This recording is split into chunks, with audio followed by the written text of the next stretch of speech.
Perhaps Uncle Vernon was worried that Harry might forget their bargain. In any case, he changed the subject abruptly. "Heard the news this morning, Marge. What about that escaped prisoner, eh?" As Aunt Marge started to make herself at home, Harry caught himself thinking almost longingly of life at number 4 without her.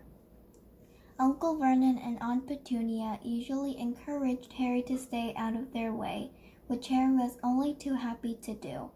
Aunt Marge, on the other hand, wanted Harry under her eye at all times so that she could boom out suggestions for his improvement. She delighted in comparing Harry with Dudley and took huge pleasure in buying Dudley expensive presents while glaring at Harry as though daring him to ask why he hadn't got a present too. She also kept throwing out dark hints about what made Harry such an unsatisfactory person. "You mustn't blame yourself for the way the boy turned out, Vernon," she said over lunch on the 3rd day. "If there's something rotten inside, there's nothing anyone can do about it." Harry tried to concentrate on his food, but his hands shook and his face was starting to burn with anger. "Remember the form," he told himself. "Think about Hogsmeade. Don't say anything. Don't rise." Aunt Marge reached for her glass of wine. "It's one of the basic rules of breeding," she said. You see it all the time with dogs.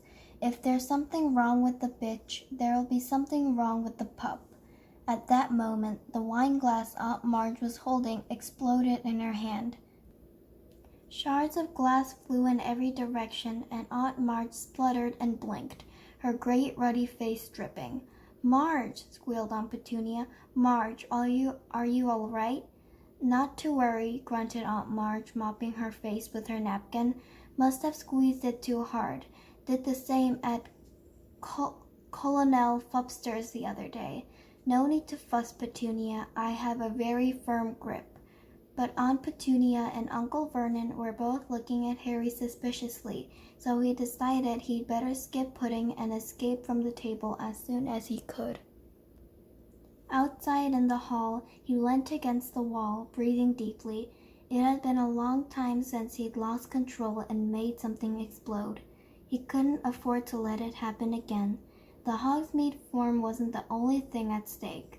If he carried on like that, he'd be in trouble with the Ministry of Magic. Harry was still an underage wizard, and he was forbidden by wizard law to do magic outside school. His record wasn't exactly clean either. Only the last summer he'd got an official warning which had stated quite clearly that if the Ministry got wind of any more magic in Privet Drive, Harry would face expulsion from Hogwarts. He heard the Dursleys leaving the table and hurried upstairs out of the way.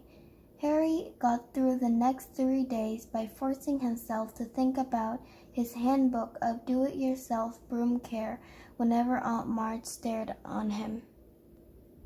This worked quite well, though it seemed to give him a glazed look because Aunt Marge started voicing the opinion that he was mentally subnormal. At long last, the final evening of Marge's stay arrived. Aunt Petunia cooked a fancy dinner, and Uncle Vernon uncorked several bottles of wine. They got all the way through the soup and salmon without a single mention of Harry's faults. During the lemon meringue pie, Uncle Vernon bored them all with a long talk about Grunnings, his drill-making company. Then Aunt Petunia made coffee, and Uncle Vernon brought out a bottle of brandy. "Can I tempt you, Marge?" Aunt Marge had already had rather a lot of wine. Her huge face was very red. "Just a small one, then," she chuckled. "A bit more than that, and a bit more. That's the boy." Dudley was eating his 4th slice of pie. Aunt Petunia was sipping coffee with her little finger sticking out. Harry really wanted to disappear into his bedroom, but he met Uncle Vernon's angry little eyes and knew he would have to sit it out. "Ah," said Aunt Marge, smacking her lips and putting the empty brandy glass back down. Excellent nosh, Petunia. It's normally just a fry-up for me of an evening, with 12 dogs to look after. She burped richly and patted her great tweed stomach. Pardon me, but I do like to see a healthy-sized boy, she went on, winking at Dudley. You'll be a proper-sized man, Dudders, like your father. Yes, I'll have a spot more brandy, Vernon. Now, this one here, she jerked her head at Harry, who felt his stomach clench. The handbook, he thought quickly. This one's got a mean, runty look about him. You get that with dogs. I had Colonel Flupster drown one last year. A ratty little thing it was, weak, underbred. Harry was trying to remember page 12 of his book, A Charm to Cure Reluctant Rivers. A charm to cure reluctant reversers. It all comes down to blood. As I was saying the other day, bad blood will out. Now, I'm saying nothing against your family, Petunia. She patted Aunt Petunia's bony hand with her shovel-like one. But your sister was a bad egg. They turn up in the best families. Then she ran off with the rascal and here's the results right in front of us.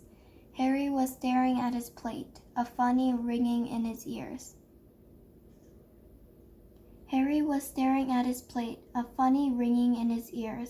Grasp your broom firmly by the tail, he thought, but he couldn't remember what came next. Aunt Marge's voice seemed to be boring into him like one of Uncle Vernon's drills. This Potter, said Aunt Marge loudly, seizing the brandy bottle and splashing more into her glass and over the tablecloth. You never told me what he did. Uncle Vernon and Aunt Petunia were looking extremely tense. Dudley had even looked up from his pie to gape at his parents. He didn't work, said Uncle Vernon with half a glance at Harry. Unemployed. As I expected, said Aunt Marge, taking a huge swig of brandy and wiping her chin on her sleeve. A no account, good for nothing, lazy scrounger who— He was not, said Harry suddenly. The table went very quiet. Harry was shaking all over. He had never felt so angry in his life. More brandy, yelled Uncle Vernon, who had gone very white. He emptied the bottle into Aunt Marge's glass. You boy, he snarled at Harry, go to bed. Go on. No, Vernon, hiccuped Aunt Marge, holding up a hand, her tiny bloodshot eyes fixed on Harry's. Go on, boy, go on. Proud of your parents, are you? They go and get themselves killed in a car crash. Drunk, I expect.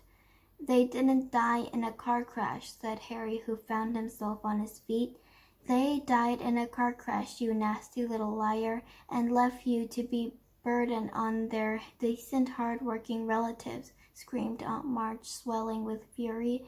You are an insolent, ungrateful little— But Aunt Marge suddenly stopped speaking. For a moment it looked as though words had failed her. She seemed to be swelling with unexpressible anger, but the swelling didn't stop. Her great red face started to expand. Her tiny eyes bulged, and her mouth stretched too tightly for speech. Next second, several buttons burst from her tweed jacket and pinged off the walls. She was inflating like a monstrous balloon, her stomach bursting free of her tweed waistband, each of her fingers blowing up like salami. Marge, yelled Uncle Vernon and Aunt Petunia together, as Aunt Marge's whole body began to rise off her chair towards the ceiling. She was entirely round now, like a vast life buoy with piggy eyes, and her hands and feet stuck out weirdly as she drifted up into the air, making apologetic popping noises. Ripper came skidding into the room, barking madly. No! Uncle Vernon seized one of Marge's feet and tried to pull her down again, but was almost lifted from the floor himself. Next second, Ripper had leaped forward and sunk his teeth into Uncle Vernon's leg. Harry tore from the dining room before anyone could stop him, heading for the cupboard under the stairs. The cupboard door burst magically open as he reached it. In seconds, he had heaved his trunk to the front door. He sprinted upstairs and threw himself under the bed, wrenched up the loose floorboard, and grabbed the pillowcase full of his books and birthday presents. He wriggled out, seized Hedwig's empty cage, and dashed back downstairs to his trunk, just as Uncle Vernon burst out of the dining room, his trouser legs in bloody tatters. "Come back in here," he bellowed. "Come back and put her right." But a reckless rage had come over Harry. He kicked his trunk open, pulled out his wand, and pointed it at Uncle Vernon. "She deserved it," Harry said, breathing very fast. "She deserved what she got. You keep away from me." He fumbled behind him for the catch on the door. "I'm going," Harry said. "I've had enough." And the next moment he was out in the dark, quiet street, heaving his heavy trunk behind him, Hedwig's cage under his arm.